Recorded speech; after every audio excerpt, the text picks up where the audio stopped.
बिस्मिल्लाहिर्रहमानिर्रहीम, अस्सलाम वालेकुम। कैसे हैं आप लोग सब? उम्मीद करती हूँ आप लोग सब खैर खैरियत से होंगे, हंस रहे होंगे, मुस्कुरा रहे होंगे। अल्लाह पाक आप सबको इसी तरह हंसता मुस्कुराता रखे, आमीन सुम्मा आमीन। नाजरीन, ये मेरी वो दिल से दुआ जो हर रोज आप लोगों के लिए लेकर आती हूँ, क्योंकि दिल से दुआ निकलती है, बात निकलती है, वो असर रखती है। मैं हूँ आप लोगों की होस्ट, आपकी दोस्त, आप सबकी फेवरेट कहकशां फैसल। आप लोग मुलायजा फरमा रहे हैं आपका फेवरेट मॉर्निंग शो जिसका नाम है मुस्कुराती सुबह। जी हाँ जनाब, मुस्कुराती सुबह का आगाज मेरी आवाज के साथ ही आपको अंदाजा हो रहा होगा कि बहुत ही भिनभिनाहट से भरी हुई, जैसे कि मक्खियां भिनभिनाती है ना, मी मी मी मी करती है, ऐसी मेरी आवाज हुई भी है। इसकी कुछ वजूहात है। ये जो मौसम है, मौसम ने जो है इस तरह से इफेक्ट किया है कि वो नज़ला जो है, वायरल इन्फेक्शन उसको आप कह लें या फिर आप फ्लू का अटैक कह लें, वो इस तरह से हम पर जो है वो हावी हुआ है कि इससे बचने के लिए हमने हर मुमकिन कोशिश कर ली, लेकिन फिर भी ये जो आवाज की भिनभिनाहट है और ये जो नाक का ब्लॉक होना है, ये सही नहीं होके दे रहा। 3 से 4 दिन हो गए हैं हम इसी परेशानी में मुब्तला है कि हमने एंटीबायोटिक तो खानी नहीं है। हमने एंटी एलर्जिक अगर खा ली तो उसके बाद जब हम शूट पे होते हैं तो हमसे काम नहीं होता, मॉर्निंग शो में भी होते हैं तो हमें नींद आती रहती है। तो करें तो आखिर करें क्या? क्योंकि ये जो मौसम के साइड इफेक्ट्स है ना, ये जो मतलब बारिश होती है लेकिन खुल के नहीं होती, और जब खुल के बारिश नहीं होती तो हम तरसते रहते हैं और ये सोचते हैं कि अल्लाह करे अब बारिश हो जाए, खुल के बरस जाए बादल, खुल के बरस जाए बादल, लेकिन बादल नहीं बरस रहे। और जहां तक तबीयत की नासाजी की बात है, मेरी तरह ऐसे बहुत से लोग हैं जो इस प्रॉब्लम से जूझ रहे हैं, जिनकी नाक बंद हो जाती है, सोते हैं। अच्छा, नाक बंद होने का भी एक अजीब ही कॉन्सेप्ट है, बड़ी एक अजीब सी बात है। आप अगर बैठे हुए हो तो सब कुछ सही है, जैसे ही आप सोने के लिए लेटो तो फौरन से आपके दोनों नेजल ब्लॉक हो जाते हैं और फिर आप ये सोच रहे होते हो कि अल्लाह मियाँ मैं सोऊंगा कैसे। मतलब 4 से 5 दिन हो गए मुंह खोल के सोना पड़ रहा है, और उसकी वजह से जो है इतनी ज्यादा प्रॉब्लम्स जो है वो मैं फेस कर रही हूँ। एक फ्लू जो है ना, वो बहुत सी बीमारियों की जड़ है। मतलब मुझे ऐसा लगता है कि अगर आपको एक नॉर्मल फ्लू भी है ना, तो आप इसको नॉर्मल ना लें, इसको ये सोचे कि ये आपकी बहुत सी चीजों को खराब कर सकता है, बहुत से ऑर्गन्स पर इफेक्टिव हो सकता है। अगर मैं अपनी बात करूं तो मेरा पूरा जो ये हेड है, पूरा जो टी एरिया है, टी जोन एरिया है, वहां पर ये ब्लॉकेज हुई हुई है। एयर्स भी जो है ना, मेरे कान बिल्कुल बंद हो जाते हैं। मतलब मैं बात भी कर रही होती हूँ तो कभी कभी ऐसा लगता है कि एकदम से सुन टुन करके आवाज आती है, और फिर मैं सोच रही होती हूँ कि सामने वाला आखिरकार बोल क्या रहा है, थोड़ा सा गौर से सुनो। और फिर सोने पे सुहागा। मजेदारी वाली बात यह है कि हमारा जो टॉपबैक होता है उसकी भी आवाज कभी कभी ऐसा होता है कि हमें जो है वो, मुझे आवाज ही नहीं आ रही होती, क्योंकि मेरा जो नजला है, मेरा जो फ्लू है, वो यहाँ पर ब्लॉकेज हो गई है। तो जो हम कभी बात कर रहे होते ना, अच्छा जिंदगी में आप कभी किसी से कोई बात कर रहे हो और अगर वो आपको अपना मसला बता रहा है कि यार मेरे साथ ये मसला है, मुझे फ्लू हो रहा है या मुझे कोई इन्फेक्शन हो गया, तो आप उसकी बात बड़ी ऑन अ लाइटर नोट ले रहे होते हैं कि हाँ चलो ठीक है, हो गया तो हो गया भाई, सही हो जाएगा, या तुम कुछ ज्यादा ही एग्जैजुरेट करके बता रहे हो या बता रही हो। लेकिन वो मसला जब आपके साथ खुद लाहक होता है, फिर आपको पता चलता है कि ये जो एक नॉर्मल सा फ्लू है वो आपको किस तरह से असरअंदाज करता है, किस तरह से आपकी तबीयत को खराब कर देता है, और किस तरह से आपका कोई काम करने का दिल नहीं चाहता, आपके बॉडी में पेन होता है, आपको नींद आने लग जाती है, ऐसा लगता है कि बस सुस्ती सुस्ती हो रही है। और इस मौसम के जो फ्लू तो है, ये तो है ही, इसके साथ साथ डायरिया का भी एक बड़ा मसला मैं देख रही हूँ। मुझे नहीं समझ आ रही, या तो पानी का कोई प्रॉब्लम है या कोई खाने पीने का कोई मसला है। खाने पीने का मसला कैसा हो सकता है? मतलब गैस अगर प्रॉपर आ रही हो तो ही तो खाना बनेगा ना, अगर गैस ही प्रॉपर नहीं आ रही है तो फिर खाना कैसे बनेगा? मेरी तो ये रुदाद है कि मैं जब भी ये सोचती हूँ कि मैं आज जो है ना वो प्रॉपर सुबह सुबह या दोपहर में कुछ पका के रख जाऊंगी और फिर हम रात में खा लेंगे जब हम शूट से आऊंगी, लेकिन ऐसा होता है कि जिस दिन मैं ये सोचूं कि आज मैंने कुछ पकाना है, उस दिन गैस नहीं आती।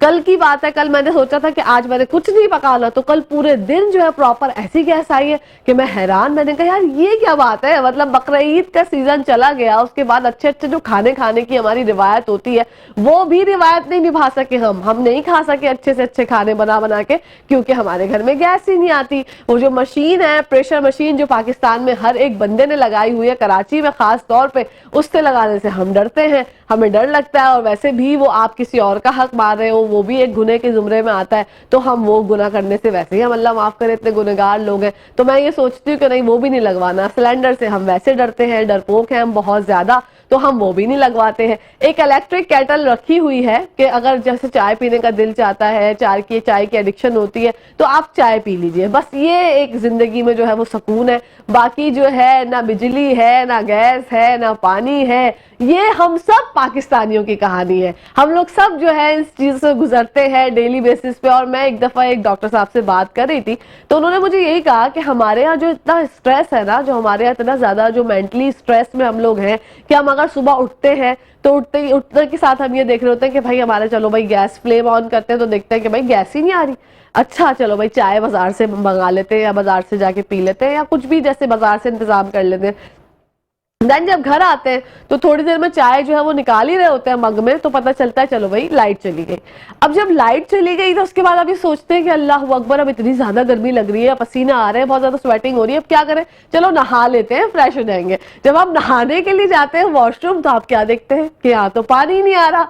फिर जो है पाकिस्तानियों हमारा दिमाग जो है वो हो जाता है आउट और हम ये सोच रहे होते हैं कि हम कहाँ जिंदगी गुजार रहे हैं, मतलब इतने सारे मसाइल में, और फिर भी हम लोग हंसते हैं, खेलते हैं, बातें करते हैं, जिंदगी एंजॉय करते हैं। तो ये टैलेंट जो है ना ये पाकिस्तानियों के अंदर है और कोई कौम जो है ये टैलेंट बर्दाश्त, मतलब कोई और टैलेंट ये नहीं रखती कि वो इतना ज्यादा ऐसे परेशानी वाले दिनों में भी इतनी अच्छी जिंदगी गुजार सके। दूसरी बात यहाँ पर ये कोट करना चाहूंगी कि बिजली के बिलों ने जो है वो तबाही मचा दी है, बर्बादी मचा दी है।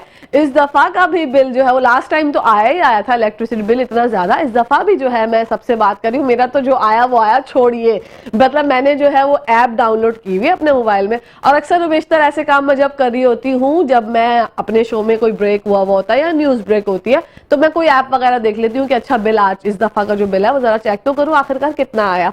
तो ऐसे ही ब्रेक के दौरान मैंने जो है वो अपना इलेक्ट्रिसिटी बिल चेक किया तो वो चेक करके मैं ज़ारो कतार हंसने लगी, मतलब कह के लगा के हंसने लगी। आप ये सोचेंगे इतनी ज़्यादा मेरी मेंटल स्टेट जो है वो मुतासिर हुई उस बिल को देखकर कि मैं जो है वो कह के लगा के हंसने लगी कि ओ माय गॉड, अच्छा अब क्या होगा।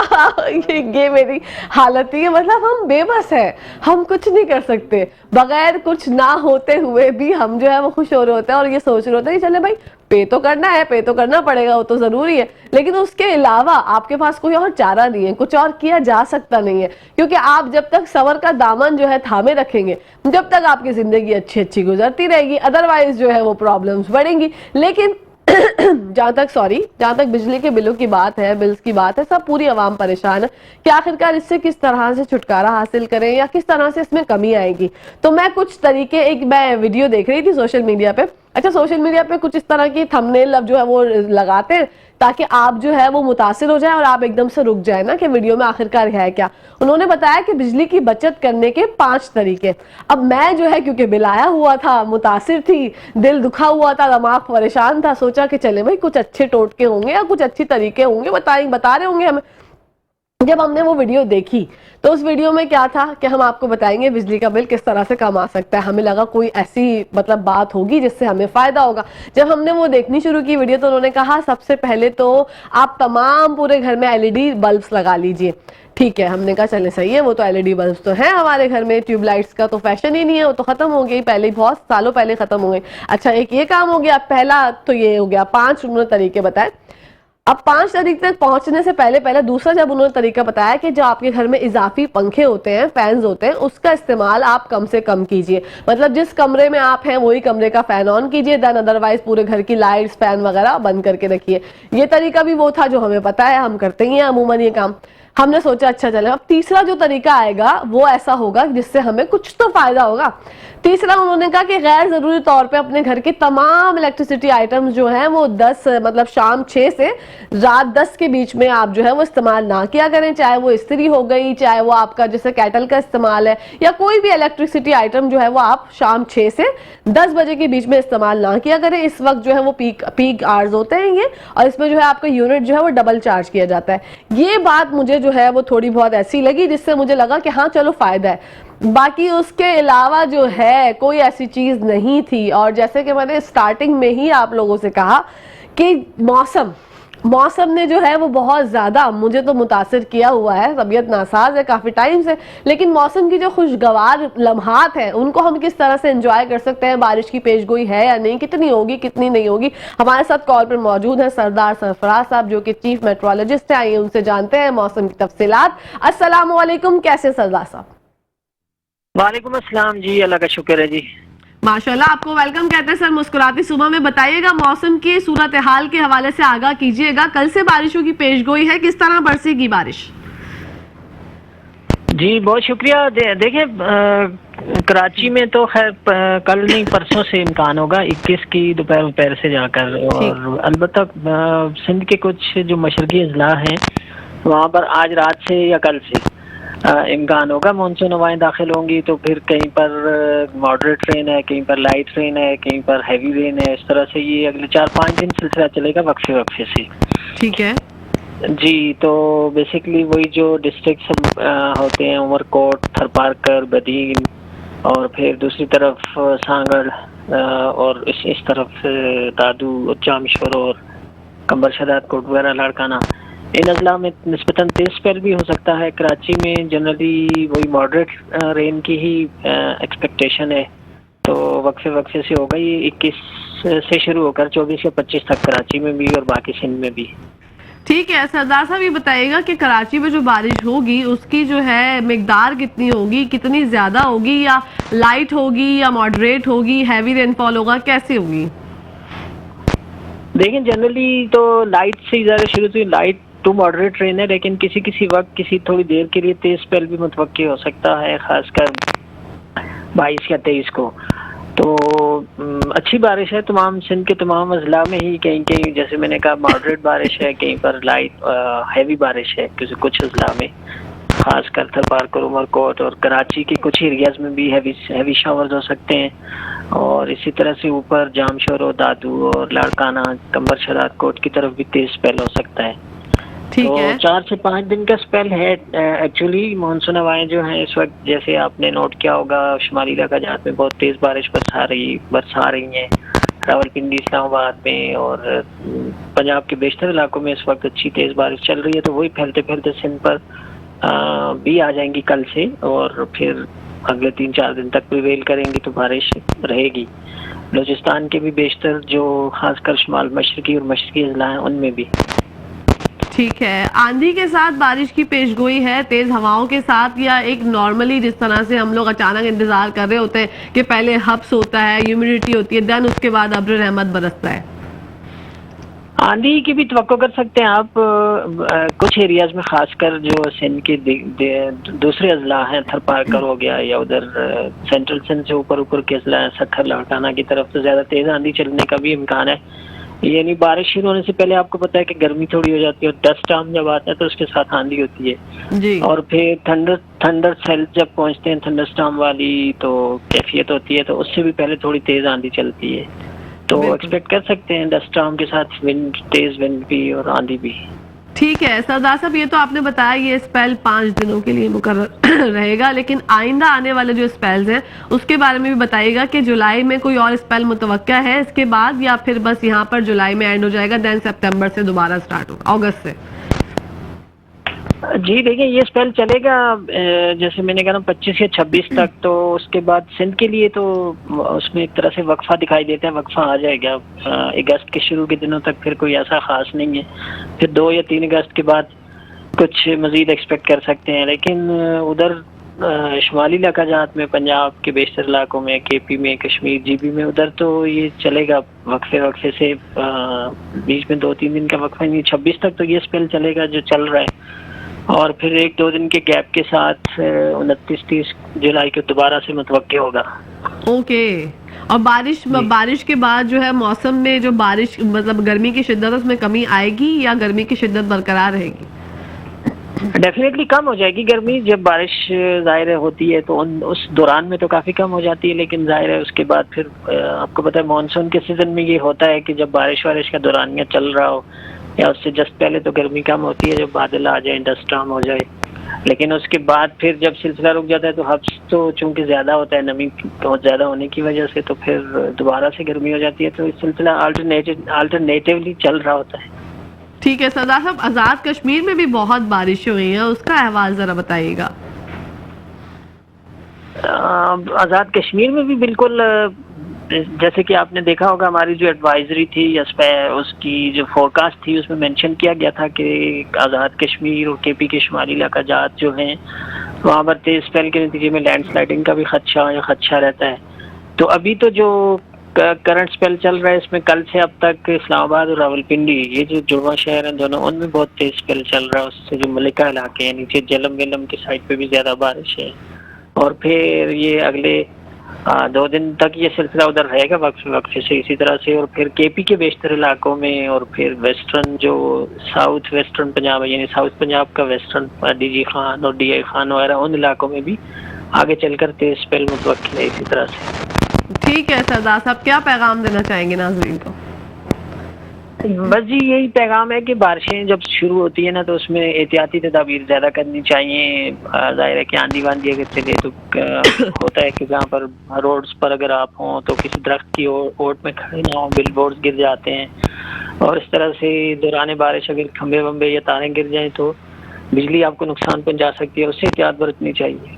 बिल्कुल, बहुत शुक्रिया सरदार साहब, आपने अपने बिजी स्केड्यूल में से हमारे लिए टाइम निकाला और हमसे बात की। नाज़रीन, ये थे सरदार सरफराज साहब, चीफ मेट्रोलॉजिस्ट, और उन्होंने हमें मौसम की सूरत हाल से आगाह किया। हमें बताया कि बारिश जो है बरसने वाली है कल या परसों से, और कराची में भी अच्छी बारिश देखी जाएगी। उम्मीद यही करते हैं कि मेरा एरिया तो ऐसा एरिया है जब भी मैं ये सोच रही होती हूँ या खुश हो रही होती हूँ कि बारिश आने वाली है, हमेशा नहीं होती क्या बारिश। तो बारिश के हवाले से जो है उन्होंने हमें आगाह किया और हमें बताया कि बारिश होने वाली है। तो कराची वाले बहुत ज्यादा एक्साइटेड हो जाते हैं, लेकिन बारिश के बाद या बारिश से पहले जब बारिश बरस रही होती है तो बहुत सारी एहतियाती तदबीर आप लोगों ने करनी होती है, जो कि उन्होंने अपने पैगाम में बताया कि खंभों से आपने बचना है, जो भी वो ऊपर जो गड्ढे हुए वो होते हैं गटर के, उनसे आपने बचना है। और अपने बच्चों का खास तौर पर ऐसे में ख्याल रखें, क्योंकि बच्चे जो है ना वो बहुत ज्यादा ओवर एक्साइटेड हो जाते हैं जब बारिश का जिक्र होता है। कुछ बड़े भी होते हैं लेकिन बच्चे भी हो जाते हैं, और बच्चे जो है जब जा रहे होते हैं बाहर तो आप थोड़ा सा एहतियात किया करें, पूछ लिया करें और उनके साथ जाया करें।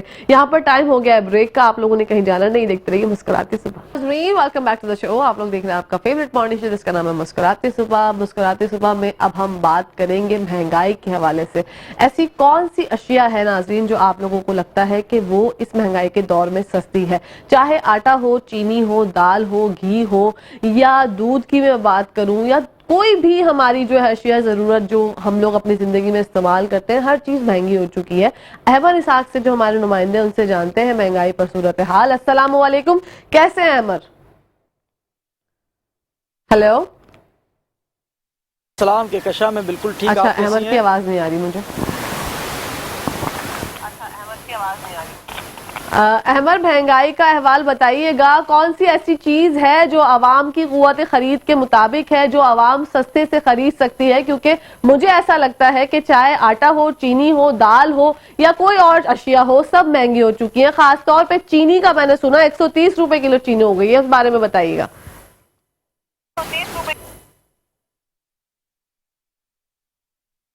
बिल्कुल, अगर बढ़ती महंगाई की बात कर ली जाए तो यकीनी तौर पर हर गुजरते दिन के साथ वो आउट ऑफ कंट्रोल होती चली जा रही है, जिसको कहा जाता है कि महंगाई का जिन। यकीनी तौर पर अब वो हमें बोतल से बाहर निकला नहीं बल्कि निकल कर घूमता फिरता नज़र आता है।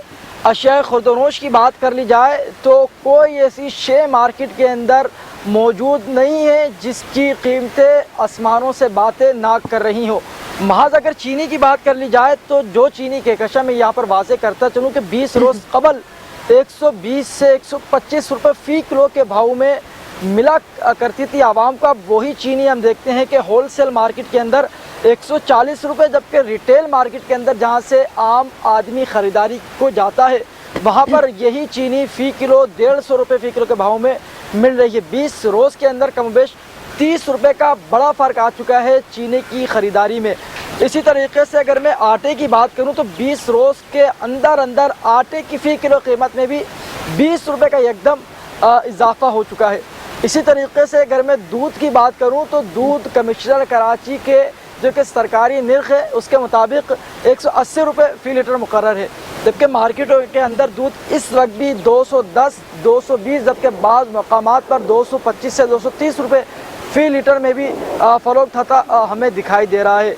इसी तरीके से अगर केकचा में दीगर अशिया ज़रूरिया की बात करूँ तो ख्वाह वो फल हो, सब्ज़ियाँ हो, दालें हो, तो यकीनी तौर पर हम देखते हैं कि उनकी कीमतों में भी हर गुजरते दिन के साथ होश रुपये इजाफा होता चला जा रहा है। मैं माश की दाल की अगर बात करूं तो माश की दाल में फ़ी किलो पे हम देखते हैं कि 30 रुपये का बड़ा इजाफा हो चुका है, चने की दाल की बात कर ली जाए उसकी कीमत में 10 रुपये का इजाफा हुआ है। अरहर की दाल की बात कर ली जाए तो उसकी कीमत में 20 रुपये फ़ी किलो का इजाफा हुआ है। ये तमाम मामला हम देखते हैं कि कमोबेश 15 से 20 रोज़ के दौरान इतनी महंगाई हो चुकी है।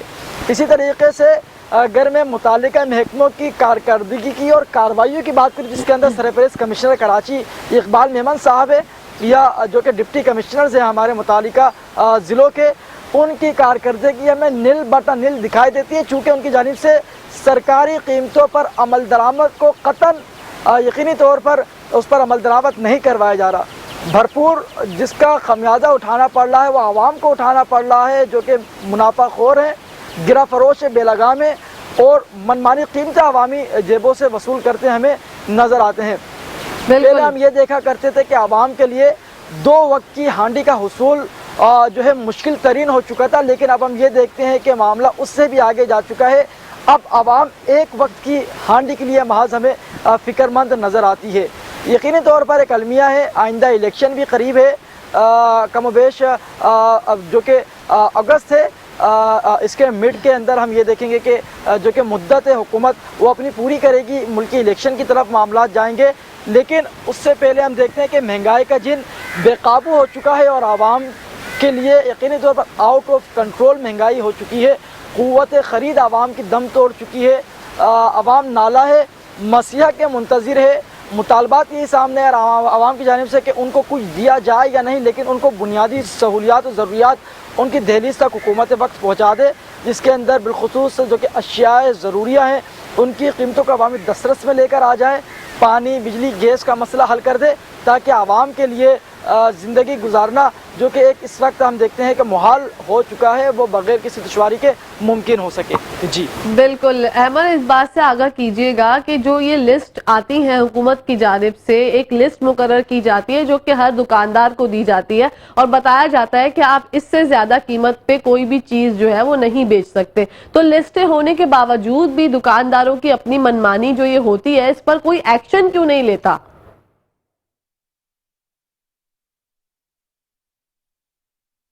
अच्छा, बिल्कुल ये एक सवालिया निशान है। कमिश्नर कराची इसी के साथ साथ जो कि ज़िले डिप्टी कमिश्नर्स हैं और हमारे मुतालिका महकमे जिनका काम है सरकारी निरखों पर अमल दरामद को यकीनी बनाना, उनकी जानिब से कार्रवाइयों को यकीनी नहीं बनाया जा रहा। वो तमाम जो कि हमारे अफसरान हैं जो अवामी खिदमत पर मामूर है, वो अपने ठंडे कमरों के अंदर विराजमान है, जिसका भरपूर फ़ायदा हम देखते हैं कि गिरा फरोश उठा रहे हैं।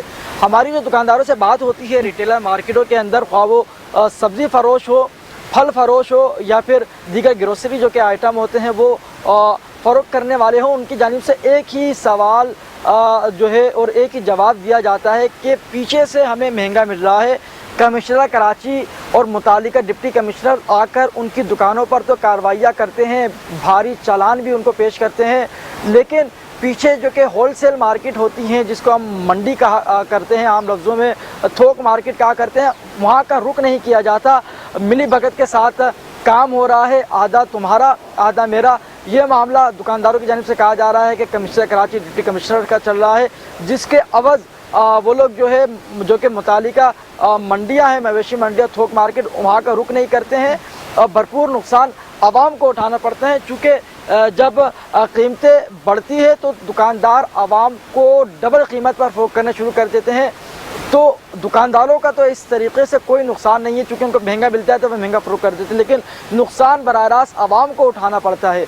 मैं आपको ये भी वाज़ेह करता चलूँ कि जहाँ पर अशिया खुर्दनोश और दीगर हम देखते हैं कि मामलात में महंगाई आउट ऑफ कंट्रोल हो चुकी है, वहीं अगर बुनियादी सहूलियात और ज़रूरियात की बात करी जाए तो मैं यहाँ पर यह भी ज़रूर वाज़ेह करता चलूँगा कि जो कि बिजली है उसकी फ़ी यूनिट कीमत में एक बार फिर 6 रुपये का मज़ीद इजाफा हो चुका है, यानी कि जो कि आम हमारे सार्फिन हैं उनके लिए फ़ी यूनिट बिजली का कमोबेश 29 से 39 रुपये का हो चुका है, जबकि जो कि कमर्शल लोग हैं उनके लिए वही यूनिट 49 रुपये का हो चुका है।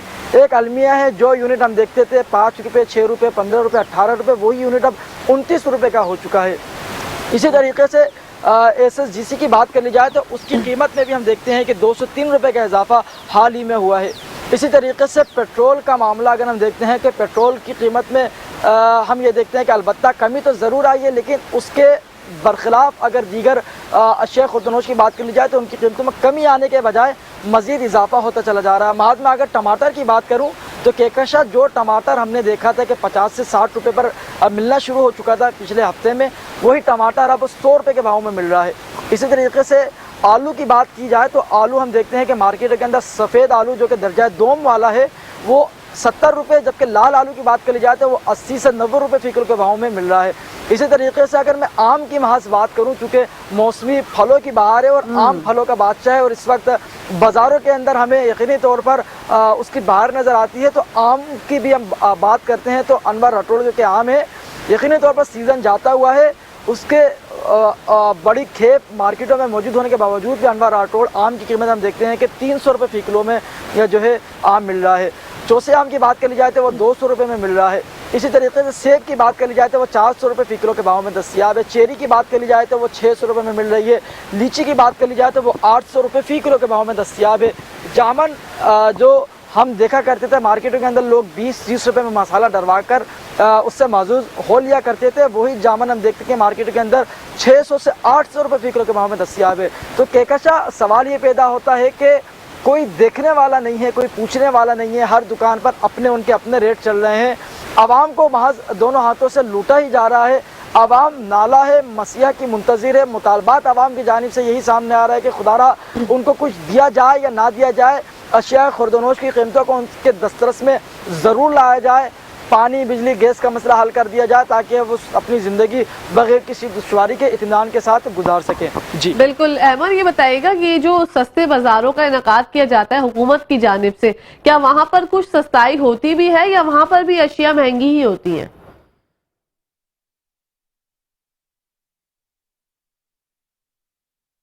बिल्कुल।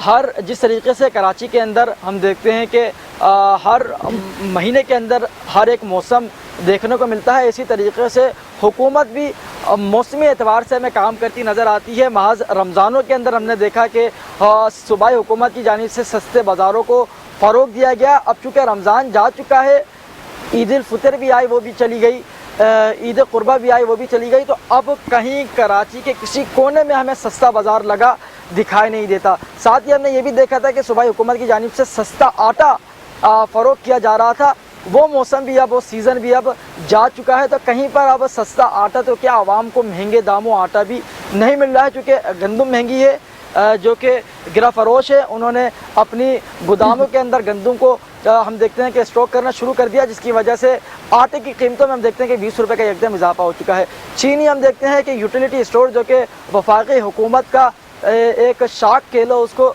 वो एक ऐसा जो है प्लेटफार्म है जहाँ से आवाम को तमाम अशिया खुर्दनोश कम कीमत में मिला करती थी। वहाँ पर भी हम ये मामला देखते हैं कि ना तो वहाँ पर आटा मौजूद है, ना ही वहाँ पर चीनी मौजूद है, तो महंगे दामों चीनी यानी कि 150 रुपये फ़ी किलो में चीनी, किसी ने सोचा नहीं होगा कि इतनी महंगी चीनी आवाम को ख़रीदनी पड़ेगी।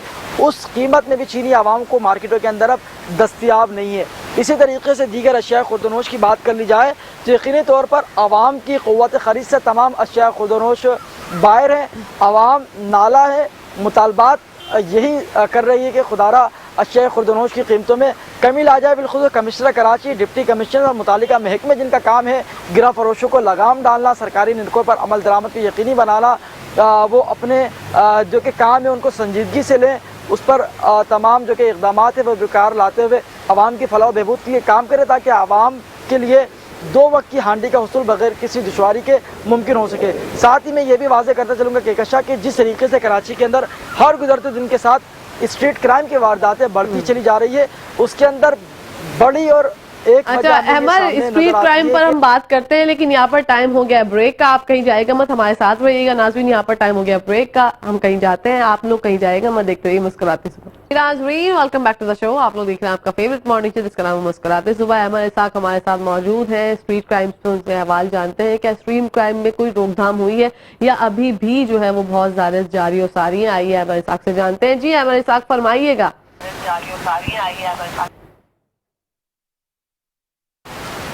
जी केकशा, बिल्कुल जिस तरीके से शहर कराची के अंदर बढ़ती महंगाई का जिन बेकाबू है, इसी तरीके से स्ट्रीट क्राइम और स्ट्रीट क्रिमिनल्स भी हम देखते हैं कि बेलगाम है शहर कराची के अंदर। और जो इस पर हमने बात की है अपने अफसरान से और जो कि हमारे हुक्मरां हैं उनसे, उनकी जानिब से वाज़ेह तौर पर ये कहा जा रहा है कि स्ट्रीट क्राइम की शहर कराची के अंदर बढ़ने की बड़ी वजह एक तो बेरोज़गारी है, दूसरी बड़ी वजह जो बताई जा रही है वो बढ़ती महंगाई है। यकीनी तौर पर जब बेरोज़गारी मुल्क के अंदर रहेगी तो किस तरीके से हमारा नौजवान नस्ल और नौजवान तबका अपना घर का चूल्हा और घर गृहस्थी चला सकता है, तो यकीनी तौर पर इसी तरीके से स्ट्रीट क्राइम की जानिब बढ़ता है। अगर बात कर ली जाए महंगाई के हवाले से तो मैं अगर एक आम लफ्ज़ों में बात करूं तो कमोबेश जो बंदा डेली वेजिस पर खाने कमाने वाला है, जिसकी रोज़ की आमदनी 700 रुपये 800 रुपये और महज 1000 रुपये है, तो वो किस तरीके से बिजली का बिल पे करेगा, गैस का बिल भरेगा, अगर उसका रेंट का घर है तो 10,000 रेंट का घर का किराया कैसे निकालेगा। इसके बाद ग्रोसरी की बात कर ली जाए तो 210 रुपये लीटर वो दूध लेगा, 150 रुपये किलो में चीनी लेगा, आटा अगर वो 150 रुपये में लेगा, तो किस तरीके से वो 20 से 25,000 रुपये पर अपना घर चलाएगा। यकीनी जानिब जो कि हमारा नौजवान तबका है वो चहलकदमी स्ट्रीट क्राइम की जानिब करता हमें नज़र आता है। अगर मैं महज साल 2023 की ही बात करूँ तो हज़ारों वारदातें स्ट्रीट क्राइम की रिकॉर्ड हो चुकी है, जिसके अंदर गाड़ियों की छीना झपटी हम देखते हैं कि सरफेरिस मामला है। मोबाइल स्क्रैचिंग की बात कर ली जाए तो हम ये देखते हैं कि ये मामला हर 2 कदम पर ये वारदातें अब रिपोर्ट हो रही हैं। अगर बात कर ली जाए जो कि ये स्ट्रीट क्रिमिनल है, ये इतने ज़्यादा बेलगाम और बेकाबू हो चुके हैं शहर कराची के अंदर के चंद पैसों के खातिर गोली चलाकर लोगों से उनका जो कि कीमती माली सामान होता है और कीमती सादे सामान होता है वो लेकर फ़रार हो जाते हैं। पुलिस की बात कर ली जाए या मुतालिका हमारी एजेंसीज़ की बात कर ली जाए तो यकीनी तौर पर वो इस वक्त हम देखते हैं कि कराची को स्ट्रीट क्राइम से पाक करने में मुकम्मल तौर पर नाकाम नज़र आते हैं। इसकी बड़ी वजह ये भी है कि माजी में हमने देखा था कि पुलिस की जानिब से रात के अंदर सर्च ऑपरेशन किए जाते थे इलाकों के अंदर जा जाकर। इसी तरीके से जा बजा चंद कदमों के फासले पर हम देखते थे कि नाके लगाए जाते थे, वहाँ पर मरबूत और जामे तलाशी का सिलसिला रहता था पुलिस की तरफ से। पाक रेंजर्स की तरफ से हमने देखा था कि माजी के अंदर कॉम्बिंग ऑपरेशन किए जाते रहे।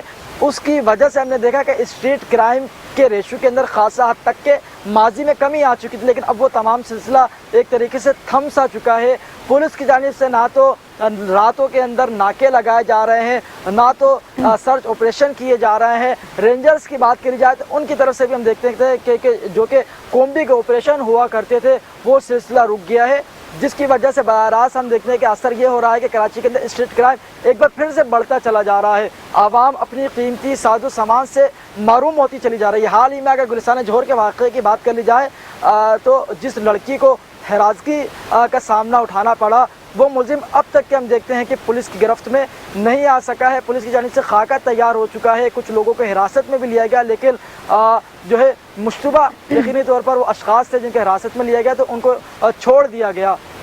यकीनी तौर पर यह हमारे एजेंसीज़ का, हमारे जो कि पुलिस महकमा है, इनकी कारकर्दगी है।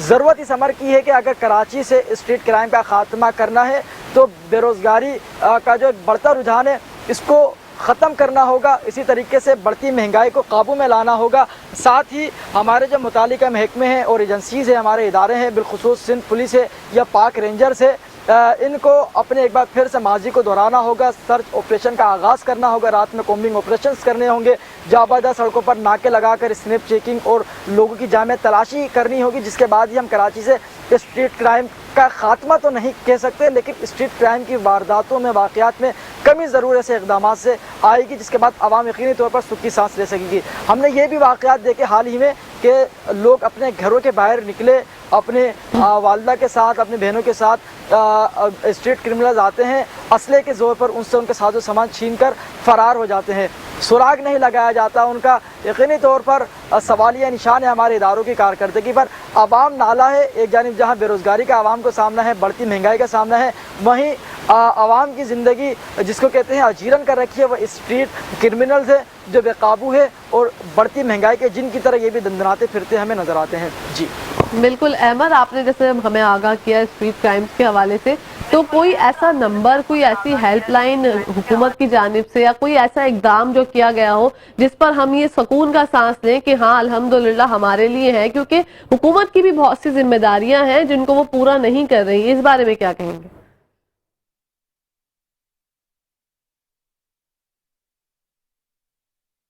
हुकूमती इदारे हों या हमारे मुतालिका महकमे, इनकी जानिब से अवामी फलाह बहबूद के लिए स्पेशल नंबर्स तो जारी कर दिए जाते हैं, लेकिन उन पर अमल दरामद हमें होता नज़र नहीं आता। जैसे अगर पुलिस की बात करी जाए, हेल्पलाइन की, तो 15 पुलिस की जानिब से मौजूद है, लेकिन ये 15 उस वक्त करामद होती है जब वाक़या होकर गुजर चुका होता है, लोग अपनी कीमती जान और साजो सामान से महरूम हो चुके होते हैं। उसके बाद पुलिस 15 पे कॉल करने पे आकर पहुंचती है। जो पुलिस 15 पर कॉल करने के 5 मिनट बाद हाजिर हो जाती है, वो वाक़ये से पहले भी हाजिर हो सकती है अगर वो कुछ अपने कारकर्दगी के अंदर बेहतरी लाना चाहें। इसी तरीके से पाक रेंजर्स के यकीनी तौर पर कराची की जो कि अमन व अमान की सूरत हाल रही है माजी के अंदर, उसको कंट्रोल करने में अहम किरदार रहा है। एक बार फिर से अगर पाक रेंजर्स अपना किरदार उसी नौइयत का अदा करे कराची के अंदर, तो यकीनी तौर पर हम स्ट्रीट क्राइम को काबू ज़रूर कर सकते हैं। आवाम यकीनी तौर पर अब हमें नाला नज़र आती है और आवाम की जानिब से स्ट्रीट क्राइम से मुतालिक ये मुतालबात सामने आ रहे हैं कि हुकूमत वक्त आवाम को न सिर्फ असलहा रखने की इजाज़त दे, बल्कि आवाम को अब असले के लाइसेंस भी इशू करे ताकि आवाम खुद अपनी हिफाजत कर सके। माजी में हमने ऐसे दर्जनों वाक़यात देखे। आपका बहुत बहुत शुक्रिया, हमारे साथ मौजूद थे, हमें आगाह कर रहे थे स्ट्रीट क्राइम से और महंगाई से। और यहाँ पर टाइम हो गया है न्यूज़ ब्रेक का। नाज़रीन, आप लोगों ने कहीं जाना नहीं, देखते रहिए मेट्रो वन न्यूज़।